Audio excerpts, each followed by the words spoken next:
హైదరాబాద్ పాత బస్తీ చార్మినార్ మక్కా మస్జిద్ చూడడానికి దేశ విదేశాల నుంచి వేలాది మంది పర్యాటకులు ప్రతిరోజు ఇక్కడ వస్తుంటారు. చార్మినార్ పరిసర ప్రాంతాల్లో కూడా ఎక్కువగా గాజుల మార్కెట్తో పాటు ఇక్కడున్న చాయ్, బిర్యానీ టేస్ట్లు ఆస్వాదించడానికి ఎక్కువగా ఇక్కడ పర్యాటకులు మొగ్గు చూపుతూ ఉంటారు. కానీ ఇలాంటి మార్కెట్లో కార్బన్ డయాక్సైడ్ C2 లాంటి గ్యాస్ సిలిండర్లు ఎక్కువగా వాడుతున్నారు. ఈ చార్మినార్ పరిసర ప్రాంతాల్లో సుమారు 600 సిలిండర్లు ఇక్కడ ఉన్న తోపుడు బండిలో పెట్టుకొని ఇక్కడ ఎవరైతే వ్యాపారాలు చేసుకుంటున్నారో వాళ్ళందరినీ అరికట్టాలనేసి ఏకంగా స్థానిక ఆల్ ఇండియా మజ్లిస్ ఇత్తిహాదుల్ ముస్లిమీన్ ఎమ్మెల్యేతో పాటు స్థానిక ఎంఐఎం నేతలు కూడా పోలీసు అధికారుల దృష్టిలోకి తీసుకెళ్లారు. ఒక ఆందోళన కూడా వ్యక్తం చేసిన పరిస్థితి. ఇంతమంది పర్యాటకులు వస్తుంటే ఎందుకు అధికారులు వీళ్ళపైన చర్యలు తీసుకోవట్లేదు? ఇది అత్యంత ప్రమాదకరమైన సిలిండర్లు వీళ్ళు వాడుతున్నారు. ఇక్కడ ఏదైనా ప్రమాద శాతంగా ఏదైనా పెరిగినా, ఏదైనా లీకేజ్ అయినా కూడా ఈ పరిసర ప్రాంతాల్లో చాలామంది తీవ్రంగా లాస్ అయ్యే పరిస్థితి ఉంటుంది. ఇప్పటికే మక్కా మస్జిద్, చార్మినార్ మధ్యలో ఈ గ్యాప్లోనే 600 సిలిండర్లు వాడుతున్నారంటే దీని తీవ్రత ఏ విధంగా ఉంటుందో మీరు కూడా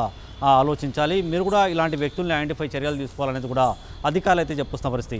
సాధారణంగా ఈ చార్మినార్ పరిసర ప్రాంతాల్లో ఇలాంటి తోపుడు బండ్లపైన వ్యాపారం చేసే ఎవరైతే వ్యక్తులు ఉన్నారో వాళ్ళ పాత బస్తీకి చెందిన వాళ్ళతో పాటు ఉత్తరప్రదేశ్, బీహార్ రాష్ట్రాల నుంచి వచ్చిన యువకులే ఎక్కువగా ఉన్నారు. వాళ్ళు ఇప్పుడు ఈ వ్యాపారాలు కన్నా వదులుకుంటే వాళ్ళు రోడ్డు పైన పడితే పరిస్థితి ఎక్కువగా ఉంటుంది. వాళ్ళకి ఏదైనా ఆల్టర్నేట్ మార్గం చూపించాలి, వాళ్ళకి ఏదైనా ఇతర వ్యాపారాలు చేసుకుంటే సదుపాయం కూడా అధికారులు కల్పించాలని కూడా ఈ మజ్లిస్ అధికారులు అయితే పోలీసు దృష్టిలోకి తీసుకెళ్లారు.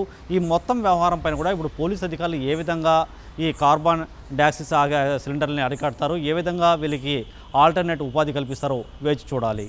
కెమెరామెన్ ప్రభుతో నూర్ మొహమ్మద్, TV9 హైదరాబాద్.